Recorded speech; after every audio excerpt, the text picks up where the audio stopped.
সেইটো ভূপেন্দাৰ পৰা জানিলে ভাল হ'ব। মই তেখেত সিনিয়ৰ মানুহ, খুব লাৰ্নেড মানুহ, পঢ়া শুনা কৰে, ভালকে অধ্যয়ন কৰে। ভূপেন্দাই ভালকে দলটোৰ লগত সভাপতি আছিলে, গতিকে সেইটো ভূপেন্দাই ক'ব।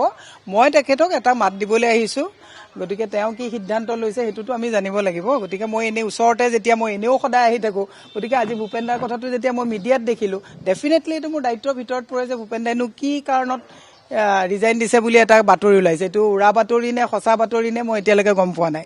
গতিকে মই তেখেতৰ ওচৰত আহিছোঁ, সেইটো ভূপেন্দাই জানিব, সেইটো ভূপেন্দাই জানিব। নাই, ভূপেন্দাক দলত প্ৰয়োজন আছে, নাই দলত প্ৰয়োজন আছে। গতিকে মই কেতিয়াও এইটো কথা নকওঁ, মই এই বিষয়ত বিশেষ নকওঁ। মই ভূপেন্দাতকৈ ৰাজনীতিত কনিষ্ঠ। গতিকে ভূপেন্দাই দলৰ লক্ষ লক্ষ, চাওক আজি মই মহিলা কংগ্ৰেছত আছোঁ, মই কেৱল মোৰ কথা চিন্তা কৰিলে নহ'ব, মোৰ লগত লক্ষ লক্ষ কৰ্মী আজি তাৰিখত আশা কৰিয়ে ৰখি থাকে। ভূপেন্দাৰ প্ৰতিও লক্ষ লক্ষ কৰ্মীয়ে আশা কৰি ৰখি থাকে। এইখিনি সময়ত ভূপেন্দাই এনেকুৱা সিদ্ধান্ত নল'ব বুলি মোৰ বিশ্বাস আছে। তাৰপিছতো যদি লয় সেইটো আৰু দুৰ্ভাগ্য হ'ব। মই বিশেষ এতিয়া নকওঁ, মই এটাই কথা কৈছোঁ যে ভূপেন্দা দলৰ সভাপতি আছিলে, ভূপেন্দা এজন ৰেছপনচিবল পলিটিচিয়ান।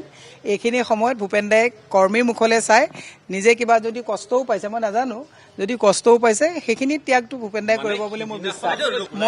মই নাজানো সেইটো কথা, মই সেইটো কথাত উত্তৰ দিব নোৱাৰিম। চাওক, পত্ৰখন যিহেতুকে আনুষ্ঠানিকভাৱে মই দেখাই নাই, গতিকে মই সেই বিষয়টোত উত্তৰ দিলে বেয়া হ'ব। গতিকে মোৰ এটাই বিশ্বাস আছে যে ভূপেন্দাই খুব নিয়াৰিকে পৰিপাটিকে কাম কৰে।